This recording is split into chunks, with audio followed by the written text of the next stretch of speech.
Apollo 10, 2 minutes to LOS. Apollo 10 loses contact with mission control and encounters an unidentified radio signal. I don't know what the hell that was. It's really weird. There was something there. When the mission returns to Earth, all records of the incident are classified. The tapes reveal conversations between the astronauts about a phenomenon that they did not report to mission control. What the hell happened? Babe, I don't know.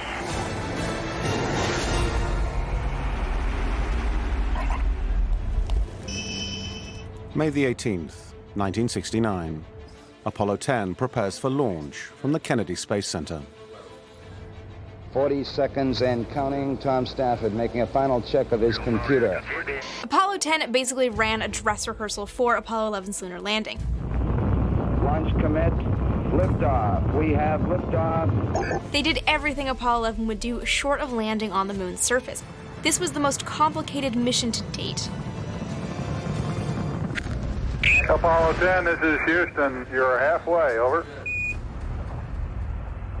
Apollo 10 enters lunar orbit.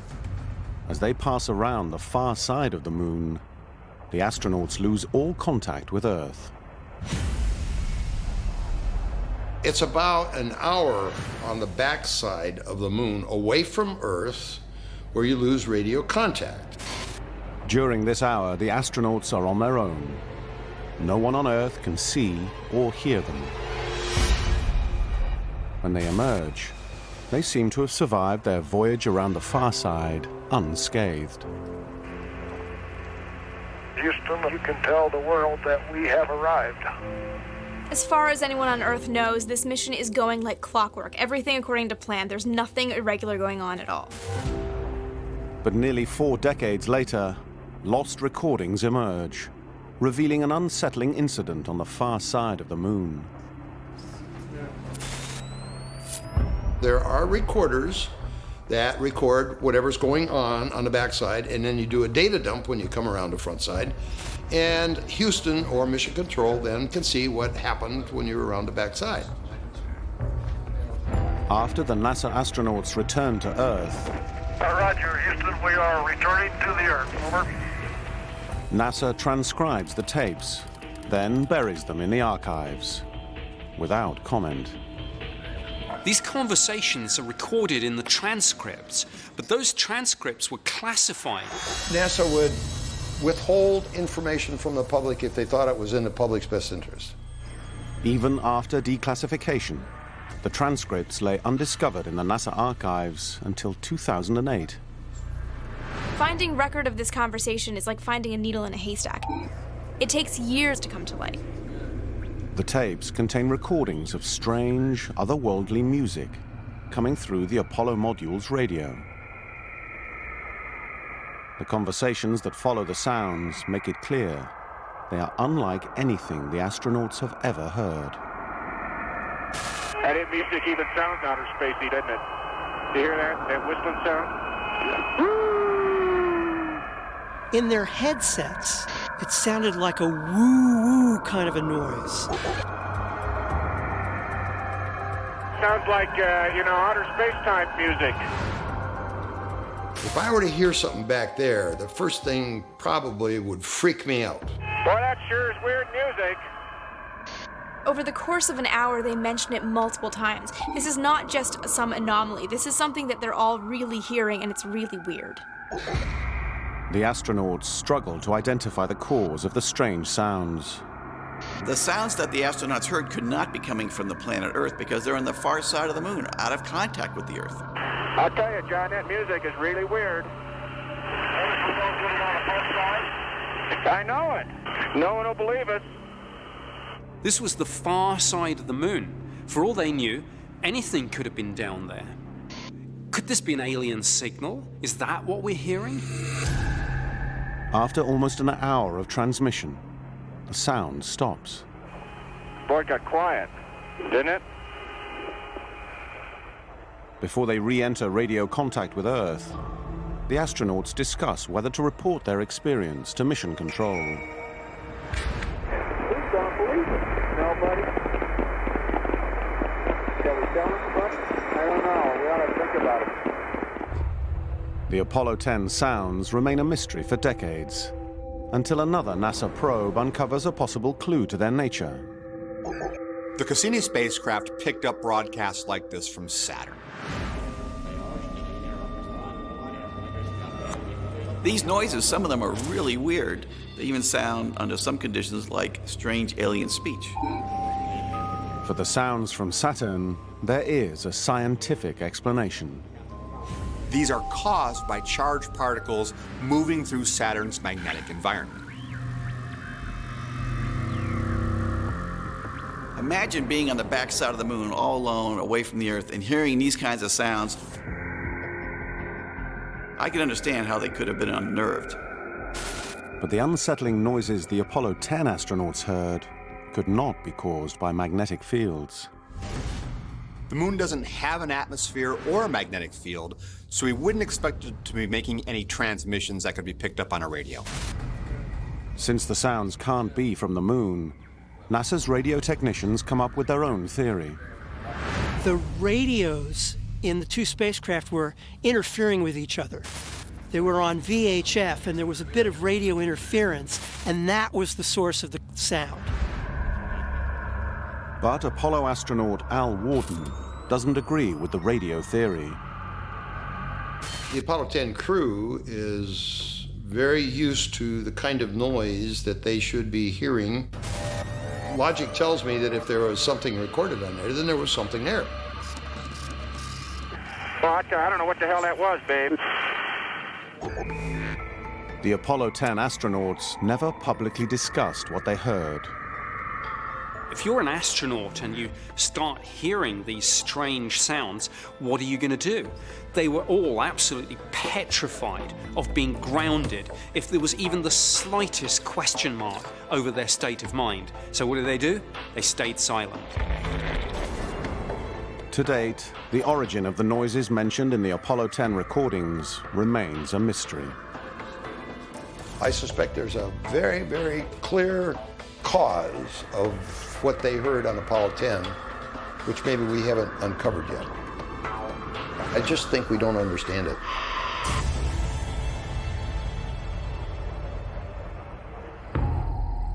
Coming up, an amateur astronomer spots a strange disturbance in the Martian atmosphere.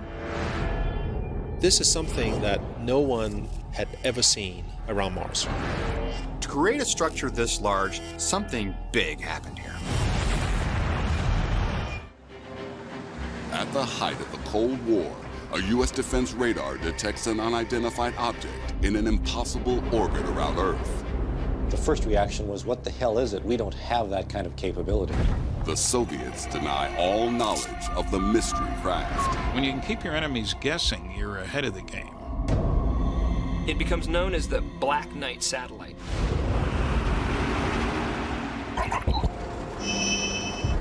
October 1957. Sputnik 1 becomes the first man-made satellite to orbit planet Earth. Suddenly, the Soviet Union is winning the space race. The Soviet launching of Earth satellites is an achievement of the first importance. It wasn't just a matter of our national honor being impugned. It was a matter of fear. People were terrified that the Russians, our enemies, had vehicles over our heads, day and night. This became coveted ground, and the race was on. In 1958, the dawn of the space age. They were challenging us. I think it was quite clear to everybody back in those days that space was the next frontier. To guard against threats from space, the U.S. Naval Research Laboratory builds a radar system called Dark Fence. On January 31st, 1960, it detects an unknown object traveling in a highly unusual orbit that carries it around the poles of the planet. The United States and Russia both denied having the capability to put an object in polar orbit. So the first reaction was, what the hell is it? We don't have that capability. The so-called polar orbit is a mystery because achieving it requires more fuel and more powerful rockets than were in use in 1960. I don't think we had the capability to go into polar orbit back in 1960 because of the Earth's rotation and the speed that it requires to get there. At a time of high tensions between the superpowers, achieving polar orbits could provide a crucial edge to whoever does it first. If you want to spy on the whole world, in particular Soviet and North American military targets, being in a polar orbit, a north-south orbit, was critical. The flight path allows spy satellites to view more of the Earth's surface because the planet is spinning at right angles beneath it. News of the mysterious object under the surveillance of Dark Fence goes all the way to the president. The U.S. assumes the satellite is Soviet, but the Soviets admit to tracking the satellite as well, which kind of gives the indication that neither superpower seems to know whose it is. Only 2 countries on Earth are capable of putting something into Earth orbit, and neither admits responsibility. The mystery gives rise to a rumor that what Dark Fence has detected is actually a legendary UFO first encountered in 1899 by inventor Nikola Tesla. It becomes known as the Black Knight satellite. Well, the Black Knight tradition is that there's a spacecraft traveling around Earth that was left there by an ancient civilization. A possible answer to the mystery comes when the U.S. Air Force and the CIA make an astonishing announcement. We did have a satellite that was in polar orbit, and the Navy was tracking a piece of the casing from that rocket launch vehicle. The admission that they have put a series of satellites into polar orbit reveals the existence of a clandestine space program more ambitious than any of the publicized missions. This is 1959, and the United States has just put a satellite into polar orbit. That's quite a significant accomplishment. They claim the satellite is part of something called the Discoverer program. But the true purpose of the mysterious satellite remains secret for another 35 years. The Discoverer satellites are actually a cover story for the CIA's Corona spy satellite project, which are replacing the U-2 spy planes to get reconnaissance pictures over the Soviet Union. The mission covered areas never previously reached, and a new age of technical intelligence had begun. The Corona satellite spacecraft would be taking photographs of other countries, and then canisters of film dropped down to Earth to be retrieved by the United States. This one mission yielded more photographic area coverage than the total of all U-2 missions over the Soviet Union. The mystery of the unidentified craft that spooked both superpowers in 1960 might be solved. But the revelation has not put an end to sightings of the so-called Black Knight.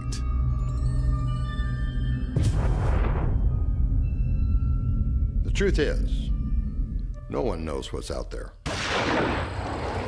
A California murder investigation hits a dead end. We don't have a murder weapon. We don't have the body. We don't have his vehicle where she was supposedly shot.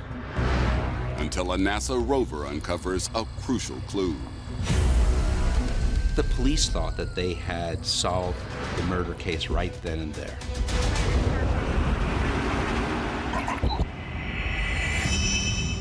August 1991. The events leading to NASA's first murder investigation begin on a dark road outside of Los Altos, California. 3 locals, Bernardo Bass, Don Sanchez, and William Chopsticks Alcorn, are driving down Caribbean Drive off Highway 237. Car pulls to the side of the road in a vacant lot. Chopsticks gets out of the car. The car then continues on. As Chopsticks looks at the vehicle driving away, he hears a gunshot. And Don Sanchez is never seen again. Bass becomes the main suspect in this investigation. Bass denies the story put forward by eyewitness Chopsticks. The problem is that we only have one eyewitness. We don't have a murder weapon. We don't have the body. We don't have his vehicle where she was supposedly shot. Bass tells investigators that his sister had sold the '79 Pontiac he was driving that night. That was a key piece of evidence that we were missing. All attempts to trace the car fail. Just like Don Sanchez, it has disappeared. We have no body. We have no car. The case goes cold. 15 years pass before investigators uncover new evidence, which reopens the investigation and could lead to the discovery of Don Sanchez's body. We learned that Bernardo Bass had actually done some concrete work on his property only 10 days after Don Sanchez went missing. We started to believe that Don was possibly buried on the property. The detectives can't dig up the entire property. They contact the United States Geological Survey for help. They told us about a new technology that they had gotten, which was developed by NASA, that might be able to help this investigation. The detectives meet with Robert Cahan at the United States Geological Survey Center in Menlo Park. They asked me, as a scientist, what imagery methods would be used to detect something in the subsurface. They issued this warrant to search this home, where we would bring our techniques and look below the ground while they were busy looking in the building. An unidentified object in Earth orbit starts stalking Russian spacecraft. If a mysterious object suddenly appears in space and then starts maneuvering as if it's under directed control, people are going to start asking a lot of questions. The disturbing appearance sparks fears of a space arms race. When something like this happens, NASA is definitely going to be concerned. Today, space is the frontier for human exploration. But there are other craft in the darkness. Some serve a sinister purpose. May the 23rd, 2014. The Russian Space Agency announces it's launching 3 satellites. Generally speaking, everybody who launches spacecraft tells everyone else what they're doing. It's the only way that you can ensure safety of the launch and the safety of the other countries so that there's no difficulty or collision. The satellites, numbered 2496 to 2498, are part of the Russian Cosmos series. The Cosmos satellites are a Russian series of military communication satellites. They're used to relay messages from ships at sea and ground forces back to their base.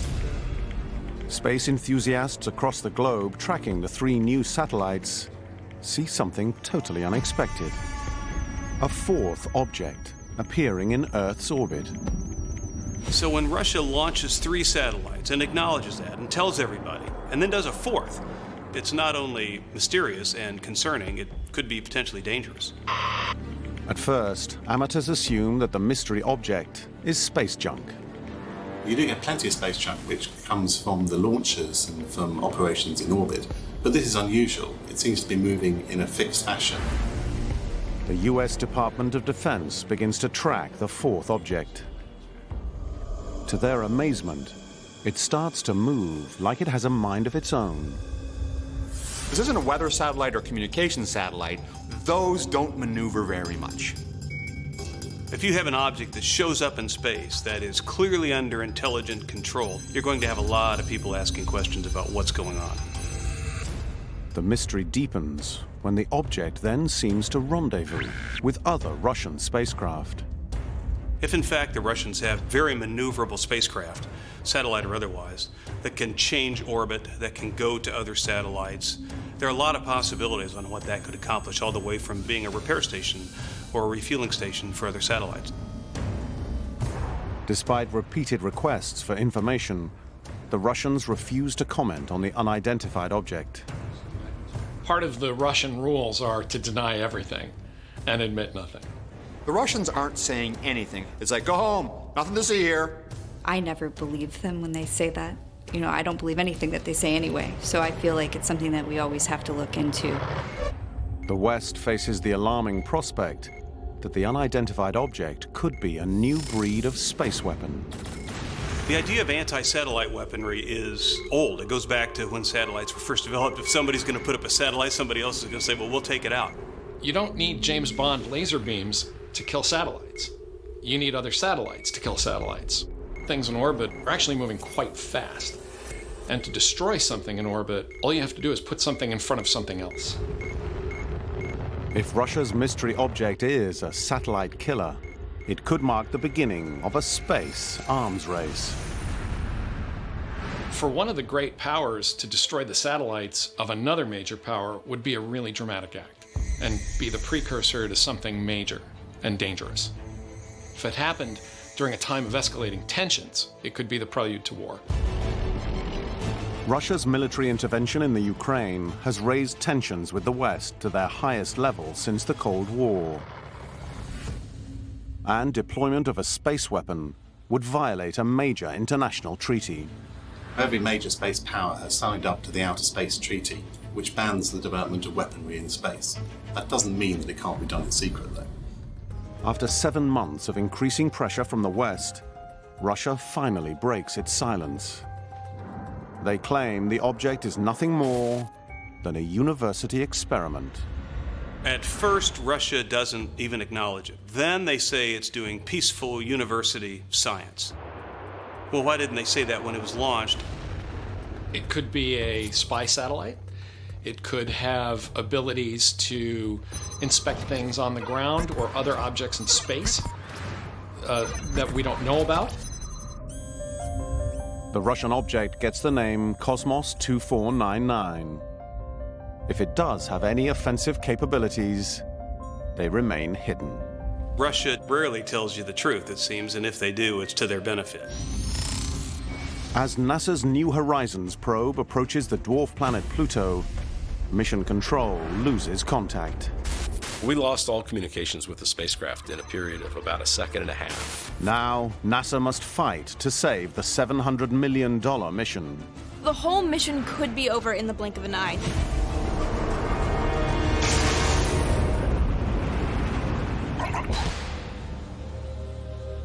NASA plans its missions of exploration in extraordinary detail. But there are things in the darkness that no human can anticipate. July the 4th, 2015.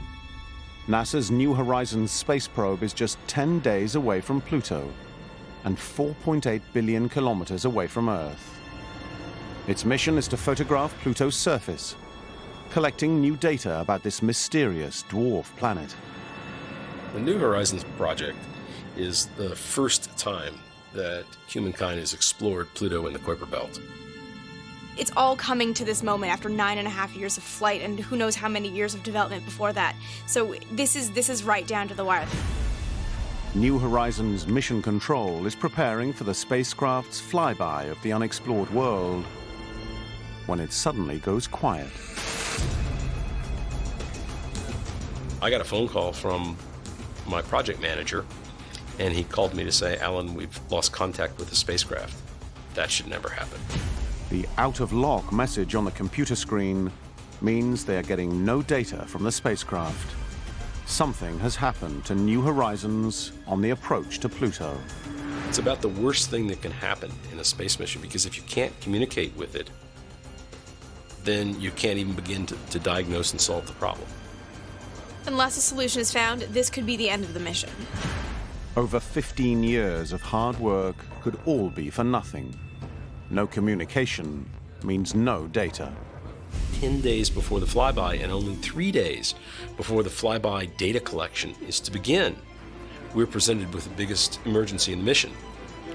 And the clock is ticking. We can't delay the flyby. NASA's experts call a series of crisis meetings. They suspect the issue lies with the probe's onboard computers. May 16th, 2010. A telescope in the hills north of Tucson, Arizona, scans the skies in the direction of the Leo constellation. It is part of a NASA-sponsored initiative searching for anything in space that could be a threat to our planet. There are a large number of asteroids in the solar system, and so we try and map these and work out what their orbits are and make sure there's nothing going to come too close to the Earth in the near future. Asteroid impacts can happen at any time. They've happened all through Earth history. They could even happen tomorrow. Analysis of the telescope data reveals what looks like a possible threat object.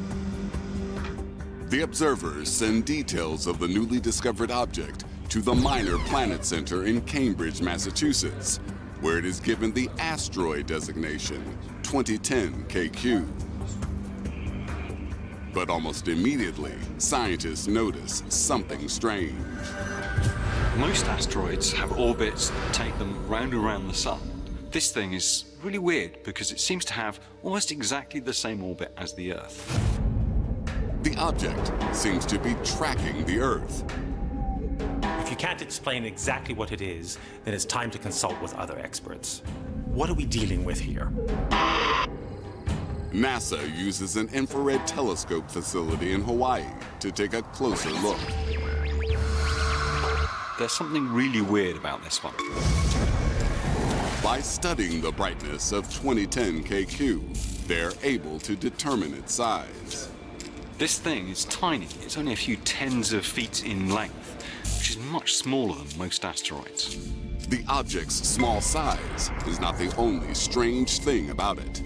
NASA uses data from astronomers around the world to fine-tune their own orbital calculations for 2010 KQ. They determine that 2010 KQ's current orbit is impossible to achieve with known natural forces. Looking at the orbit of this object suggests that at some point it's been powered. News of the discovery sparks speculation worldwide. Some people believe that this is an alien probe come to investigate us. But if you had the technology to visit the Earth and observe us, this orbit would be very inefficient because it only brings it close once every 25 years. NASA's investigation continues to work on the basis that 2010 KQ is an asteroid. On May 25th, astronomers turned the Phelps telescope in Hawaii to look at the mysterious object for 30 minutes. The observations revealed that 2010 KQ is an extremely unusual color. If this was an asteroid, we'd expect its surface to be dull and dark, and yet it's bright and reflective. The color of 2010 KQ doesn't match any known asteroid type, but it does match something completely unexpected. Columbia, Houston, we have a tally-ho on LDES. In the 1980s, NASA performed an experiment testing the effect of the space environment on paints after years of exposure. When scientists compare the findings of this experiment to 2010 KQ, the results are astonishing. The color of this object is spookily consistent with aged titanium dioxide pigment, which is exactly the same color as paint used in rocket boosters. This object is covered in the paint they use for rockets. The conclusion is inescapable. NASA say that this can only be a man-made object. But where on Earth could it have come from? Liftoff, the final liftoff of Atlantis.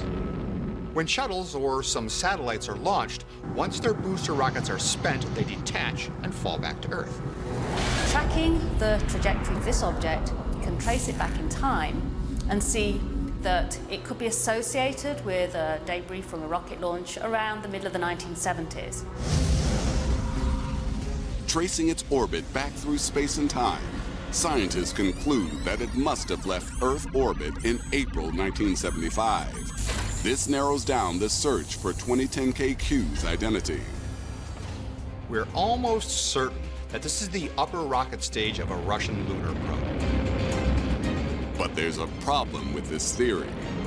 Decommissioned satellites can't even escape Earth's gravitational pull, so how can this thing? Escaping Earth's gravity takes far more power than a single Russian lunar booster rocket can provide. One potential explanation is that the booster arrived at a special position in space called the L1 Lagrangian point. The L1 Lagrangian point is where the Earth and the Sun's gravity balance each other out. An object passing through that point can suddenly change its orbit in a very chaotic fashion. If you pass something through the L1 Lagrangian point, you can never be certain about what it's going to do. It could be that 2010 KQ traveled through the L1 point and fell into orbit around the Sun, just ahead of the Earth. Traveling slightly faster than the Earth, it would take decades for it to catch up with us in our orbit and be close enough to be detected by Earth-based telescopes. The best available evidence suggests that 2010 KQ is almost certainly part of a Russian lunar mission. But it will be a long time before the theory can be proved one way or another. The jury is out on this one for now. We're going to have to wait until 2036 before this object comes back towards us again. An invisible force is pulling entire galaxies towards a single point in space. Imagine something so big that hundreds of galaxies are being pulled in that direction. That's not supposed to happen. And nobody knows what it is. There's a lot more to the universe than we actually knew or actually even thought of. So who knows what could happen?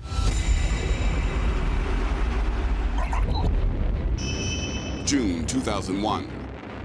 NASA launches the WMAP Deep Space Probe to gaze into the furthest reaches of our universe. It tracks the movement of entire galaxy clusters. 7 years later, its data reveals something that doesn't make sense. Many galaxy clusters were moving toward the same location in space, and that was not expected. Scientists at NASA's Goddard Space Center review the data and reach the same incredible conclusion. The galaxies are sort of moving together in one particular direction, and that sounds really, really unusual to us. This should not be happening. According to the Big Bang Theory, galaxies should travel in multiple different directions. The world waits for a once-in-a-lifetime astronomical event. This was supposed to be the comet of the century, and it's coming right by our doorstep. But an image from the Hubble Space Telescope reveals this deep space intruder is not what everyone expects. When we looked at Ison more closely, it had a completely different shape. A center, two wings, almost looked like a spaceship.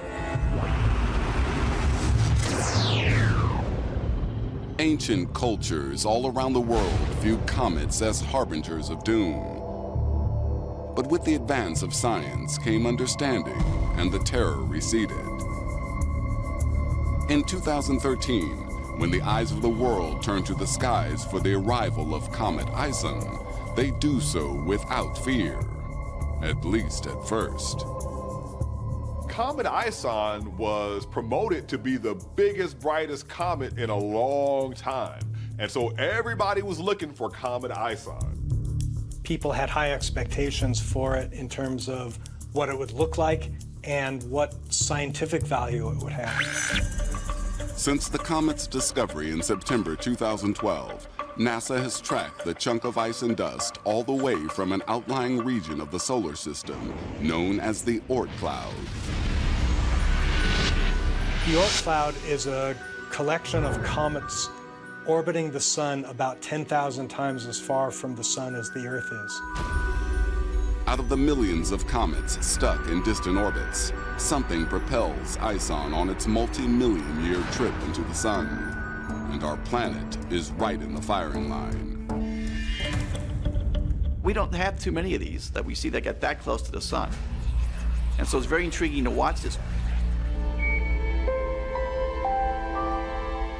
NASA goes to extraordinary lengths to capture images of the interplanetary wanderer, including building a special balloon-mounted telescope for the event.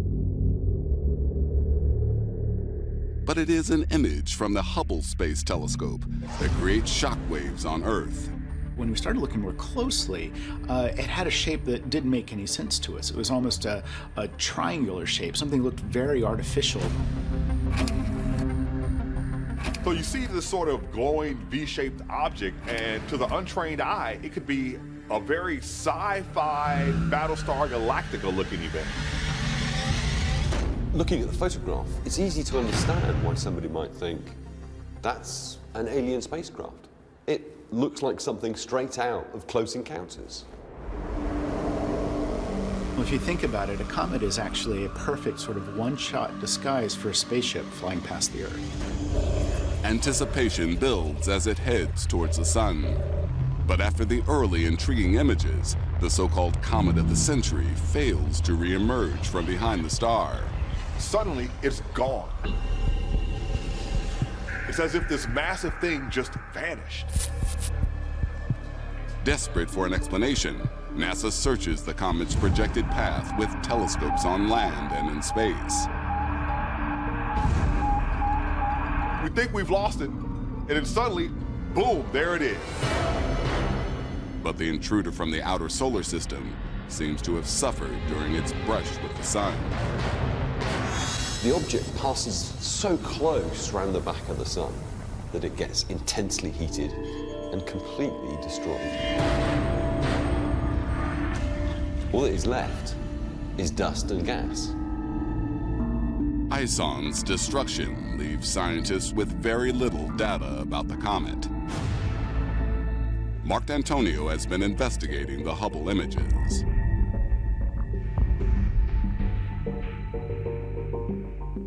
So this image is not as it appears, because the Hubble Space Telescope takes images at different points in its orbit around the Earth. As the Hubble Space Telescope comes into view of the comet, it takes one picture for 8 long minutes, and that's one of these streaks right here. It is the combination of 3 streaks of light into a distinct shape that made Ison look like something more than an ordinary comet. But D'Antonio believes this is one phenomenon that can be explained by image manipulation. In this particular case, 3 particular images were then combined as one. 3 Hubble images of Ison, taken at 3 different moments, 13 minutes apart, each create a single streak of light. In isolation, each of them is unremarkable, but the combination is out of this world. Although this intruder from the outer solar system was harmless, the ancient fears of powerful destructive forces from beyond the stars will always remain. Still to come, a space rock smashes into our planet, carrying a deadly secret inside. One could look at it as an invasion.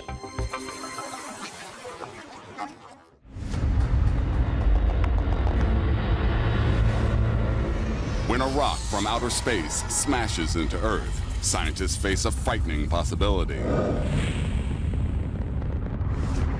One could look at it as an invasion. Bacteria being able to survive a ride through space is not as far-fetched as one would think. Could the interstellar travelers that brought life to our planet also bring us death? Some people have speculated that many of the diseases that we fight with every day are actually alien diseases.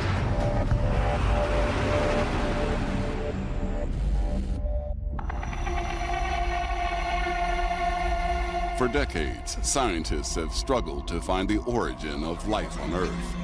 Many speculate that life itself acts like a virus, carried from planet to planet by rocks and comets. But in 1969, a meteorite smashing into Earth's atmosphere above South Australia forces NASA to face a grimmer question. When Professor Richard Hoover cracks open a sample, he sees the traces of death. I broke it, fractured it with sterile tools, and put it on a scanning electron microscope stub and put it in the microscope. And all of a sudden, I saw a filament embedded in the rock matrix. You could see the imprint where the cells had attached to each other. So that made it possible for me to do a very precise identification. Inside what should be a sterile space rock, Hoover finds what he recognizes as fossilized filaments of a kind of bacteria. While some scientists disagree with his conclusions, there is evidence that suggests potentially deadly organisms living on Earth right now could be descended from these killers. This idea of bacteria being able to survive a ride through space is not as far-fetched as one would think. This small form of life called Deinococcus radiodurans. Deinococcus radiodurans doesn't have just one set of DNA, but 4 sets of DNA. Scientists discover a mysterious metallic sphere hurtling into our atmosphere. It is made principally of titanium, which is incredible. A close inspection seems to reveal something alive inside. If what we're saying is correct, then this changes everything.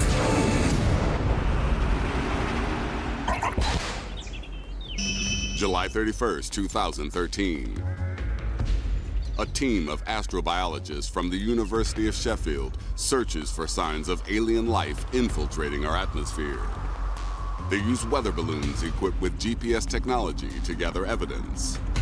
The use of weather balloons is a simple but effective way of seeing what's up there in the stratosphere. We have a CD drawer which can open and close at any altitude we choose. When it's open, it contains these little round stubs, and the material falls onto the stubs. Very straightforward, very simple. The research rig flies 16 miles up to reach the stratosphere.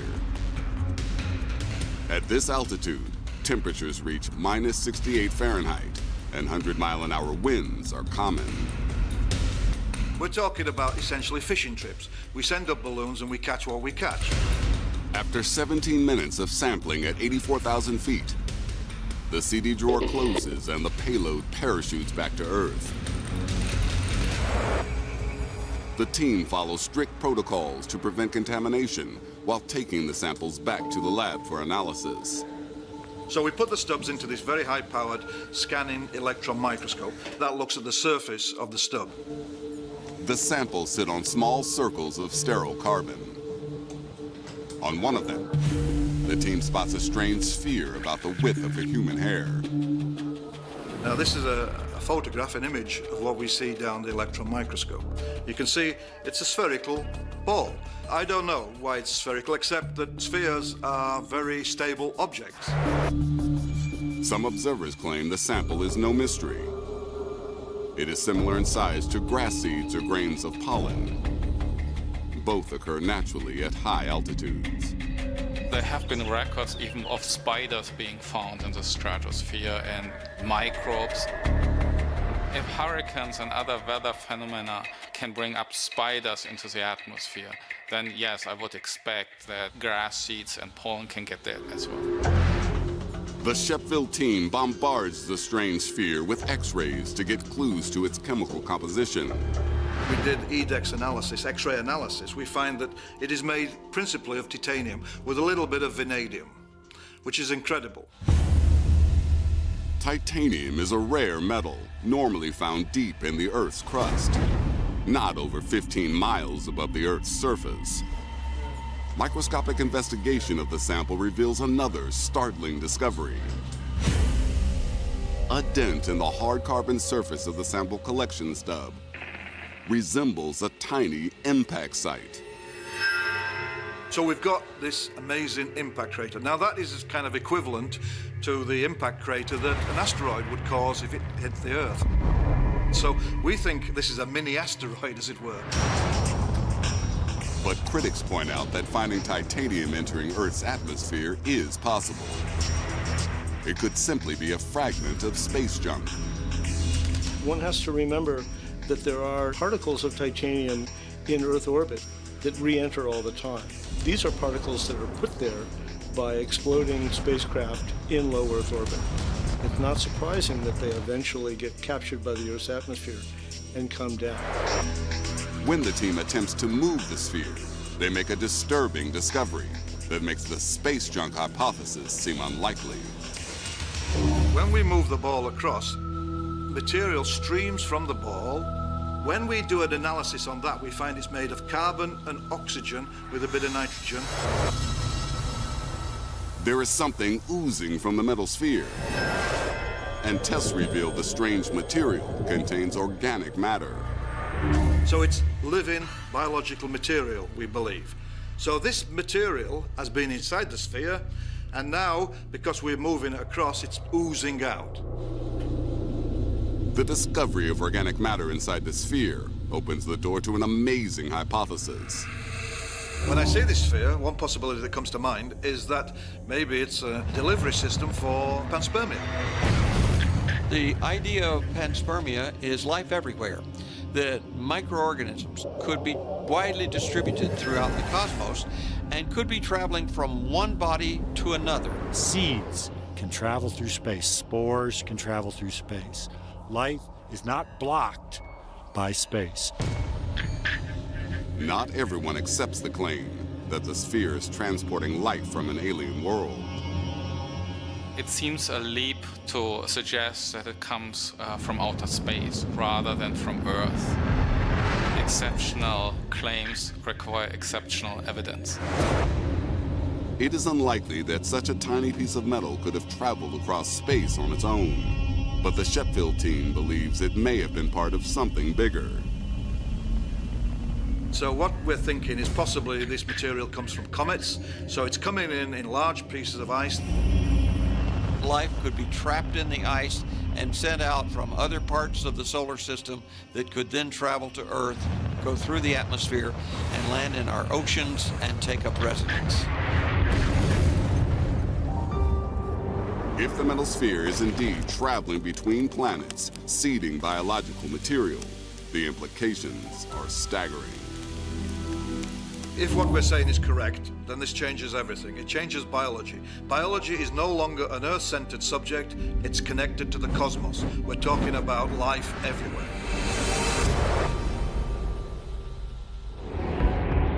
Still to come, an astronaut on a spacewalk discovers damage to his suit. I actually do have a little bit of a hole. Astronaut lives are at stake. NASA has to investigate.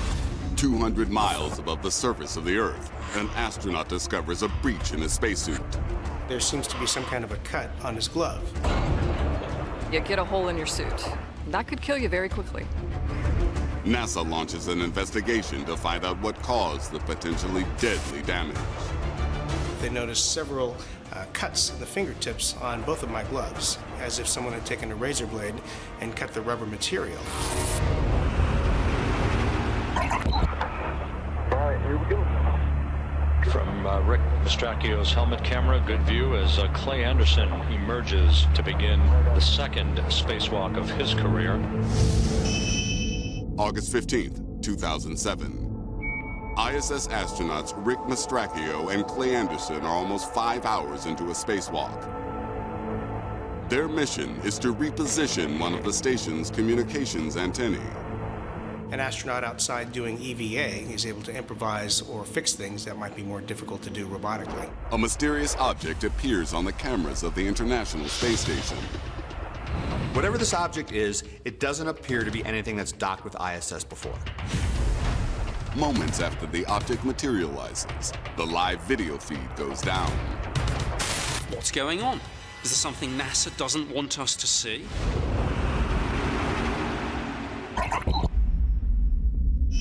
January 29th, 2014. The International Space Station orbits 220 miles above Earth. The cameras of its live video feed operate 24 hours a day. Amateur observers are looking at the live feed from the International Space Station when they see a strange, yellow, elliptical-shaped object. People watching the footage on Earth notice the object seems to hold the same position relative to the space station for several minutes. Just minutes after it appears in the live feed from the International Space Station, the camera cuts out. So the question becomes, is this a coincidence, or is it something that NASA doesn't want you to see? Whenever we see something unidentified next to ISS, we have to assume it's potentially dangerous. When the footage goes viral on the internet, many commenters claim the object is nothing more than a piece of orbital debris. Some people surmise this could be a piece of space junk, a pretty big piece of space junk, and that would be a little bit worrying to be so close to the ISS. A piece of debris of this apparent size would be a deadly threat to the ISS. But the mysterious yellowish object doesn't behave like space junk. It's not just a piece of space junk, because these pieces of debris are orbiting the Earth at 17,500 miles an hour. They're not going to come up to the station and just sit next to it nicely like that. Experts consider the possibility the object could be part of the existing infrastructure of the ISS. Now, this thing wasn't on the schematics of the space station. That would have been an obvious thing to check, so it's something else. This appears to be attached to the Russian Soyuz site and doesn't appear to be any of those other kinds of modules. The Soyuz spacecraft is the main form of transport for astronauts traveling to and from the ISS. So this thing was right near the docking port of the Russian Soyuz module. I mean, was it trying to come aboard? Did it have permission to come aboard? Could this mysterious yellow object be an unidentified docked spacecraft? The shape of the object is unusual. It does appear to have some point to it, which could indicate that it intends some sort of atmospheric penetration. The object's aerodynamic, streamlined proportions lead some observers to theorize this could represent a new top-secret prototype spacecraft. NASA and other space agencies have been trying for years to develop something that would be very important for space travel, and that's reusable vehicles. The curves are similar to a reusable hypersonic spacecraft that could make atmospheric flights. NASA has two known craft bearing a superficial resemblance to the mystery object, hypersonic test vehicles called the X-51 and the X-43.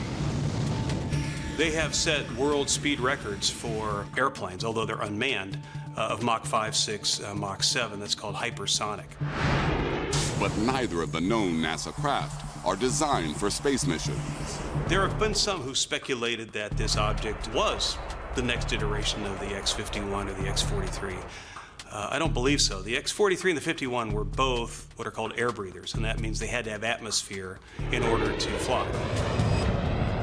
NASA does have another engine system in development that could get a craft out of the atmosphere and flying through space. The magnetohydrodynamic drive converts the energy of a craft's movement into electricity. Then it uses the electricity to vaporize gas or liquid, turning it into a propellant. The design has no moving parts and is already proven to work. Once you get out of the atmosphere at 17,000 miles an hour, you can just keep going. So all you need to do is stock up with fuel and air, and you can go as far as you want. Whoever develops this technology first has a massive edge. They will make space their own backyard, and everyone else will be stuck playing catch-up. Analysis of the image appears not to support the idea the object is an advanced prototype spacecraft. This bright object here could actually be a lens reflection of the solar panels which are brightly lit on this Soyuz spacecraft. Or it can be an internal reflection off of instrumentation in the window through which this video was taken. But the simple explanations do not satisfy everyone. It wasn't like a piece of lint on the lens or some optical illusion of some sort, because the Earth moved beneath it, the light came and went, shadows came and went, and it seemed to have an actual presence. So that's mysterious.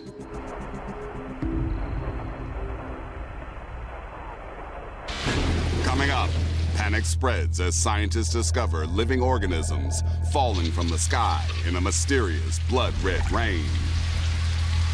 We put them under the microscope and we see they are biological. I don't know what they are. I can't tell you.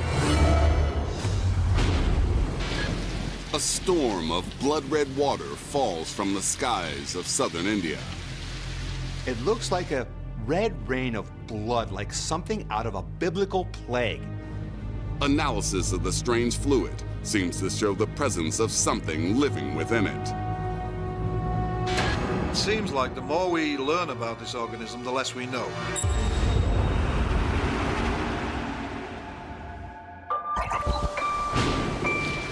July 25th, 2001. Showers of bizarre red rain shocked the people of Kerala in southern India. Lots of villagers collected buckets and bottles full of water that was, in some cases, almost blood red. When the blood rain keeps falling for 2 months, fear spreads among the province's 30 million inhabitants.